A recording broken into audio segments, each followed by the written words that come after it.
Ya, Assalamualaikum warahmatullahi wabarakatuh. Perkenalkan, nama saya Yogananda Khairil Umat dengan NIM 415210101152. Hari ini saya akan menjelaskan mengenai tugas pengantar cloud computing, yaitu apa itu serverless pada AWS Lambda. Nah, pertama-tama di sini saya menjelaskan bahwa apa itu serverless. Serverless sendiri adalah salah satu jenis model cloud computing di mana penyedia cloud mengalokasikan secara dinamis kebutuhan server, memori, storage untuk code atau program yang dipunyai atau dijalankan oleh pengguna.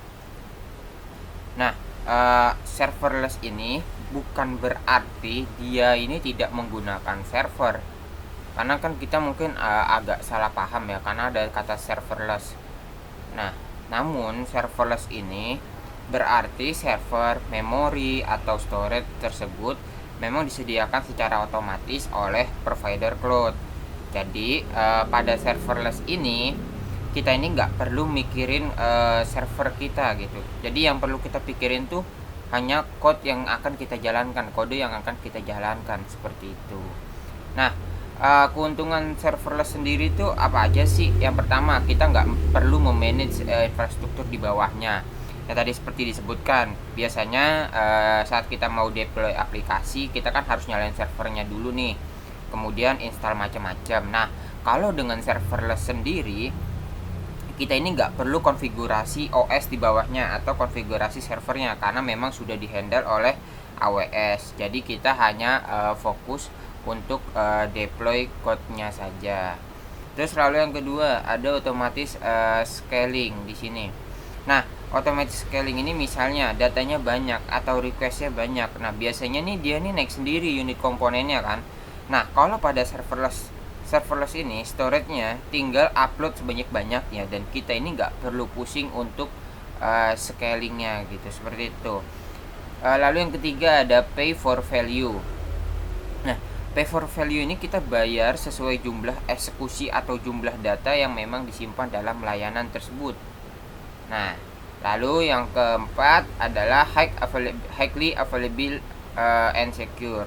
Nah, misal server di bawahnya ini fail nih, maka otomatis langsung nge-backup, jadi nggak perlu khawatir. Beda kalau misalkan kita punya server sendiri, tiba-tiba fail, nah kita ini harus manual atau kita harus konfigurasi supaya servernya ini ditambah gitu. Nah, lalu yang berikutnya adalah apa itu AWS Lambda. Nah, AWS Lambda sendiri adalah layanan komputasi yang memungkinkan kita menjalankan kode tanpa perlu menyediakan atau mengelola servernya.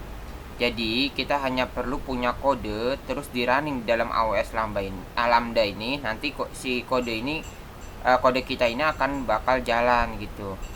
Nah, jadi kita ini nggak perlu mikirin servernya lagi seperti yang tadi katakan.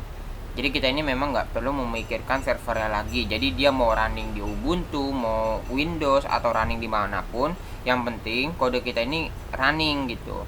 Nah, itu adalah AWS yang memang terkait dengan serverless gitu. Nah, lalu beberapa AWS Lambda itu function as a service. Nah, function as a service itu dimana kita pay untuk setiap function invocation. Kalau dari sisi engineer sendiri atau developer, kita ini mungkin hanya fokus kepada code atau function yang dijalankan tanpa memperdulikan infrastruktur servernya gitu. Ya tadi seperti di awal bilang ya, bahwa memang dalam serverless ini kita ini nggak perlu untuk memikirkan server. Jadi kita memang hanya perlu ngedeploy atau kita nulis kode kita atau kita masukkan kode kita saja gitu. Lalu yang berikut adalah scale with usage.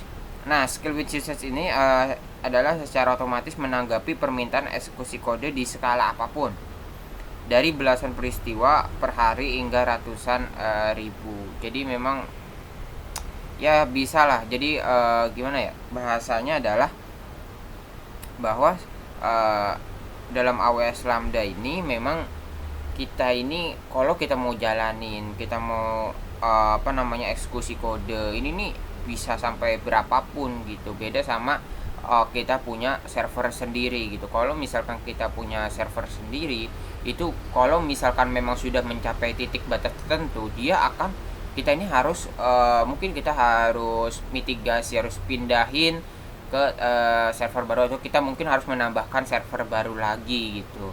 Jadi tapi kalau pada AWS Lambda ini kita ya tidak usah memikirkan hal itu. Lalu yang berikutnya adalah pay only for uh, the compute time. Ini ya, ada compute time. Nah, dimana ini hemat biaya hanya dengan membayar waktu komputasi yang kita gunakan per milidetiknya daripada menyediakan infrastruktur di muka untuk kapasitas puncaknya. Jadi memang kita membayar hanya sesuai dengan jumlah eksekusi atau sesuai jumlah compute. Nah, lalu seperti contoh simpelnya, bagaimana sih cara kerja AWS Lambda ini, terutama serverlessnya? Kita misal ya, dalam contoh kasus ini saya akan menjelaskan dengan mudah gambaran ini. Di sini ada file photograph, foto kita ambil gini. Nah, lalu foto itu kita upload ke Amazon S3. Nah, pada Amazon S3 ini, ketrigger, wah ada file baru, file foto baru. Makanya dia akhirnya ngupload di Amazon S3. Nah, lalu dari Amazon S3 ini ke AWS Lambda. Nah, AWS Lambda ini sama ketrigger juga. Dalam artian bahwa AWS Lambda ini menyadari, wah ada file baru yang diupload di Amazon S3. Maka dari itu, AWS Lambda akan bekerja untuk meresize gambar tersebut yang tadi yang di awal ini.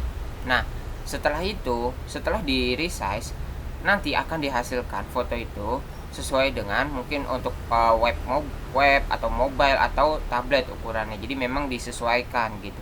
Jadi memang cara kerjanya seperti itu. Jadi event atau misalkan foto ini kita asumsikan event, lalu diupload ke Amazon S3. Nah, Amazon S3 ini ke-trigger bahwa ada uploadan baru gitu, maka diupload di Amazon S3. Lalu dari Amazon S3 ini AWS Lambda ini melihat atau ke-trigger, ibarat kata gitu, ke-trigger bahwa ada file baru di Amazon S3 atau ada file baru yang diupload. Nah, setelah itu AWS Lambda ini akan bekerja untuk meresize sesuai permintaan. Misalnya foto itu diresize untuk web atau mobile atau tablet gitu. Oke, mungkin sekian dari saya saja seperti itu. Mohon maaf bila memang ada salah-salah kata atau kurang penjelasan terkait dengan serverless pada AWS Lambda. Terima kasih. Wassalamualaikum warahmatullahi wabarakatuh.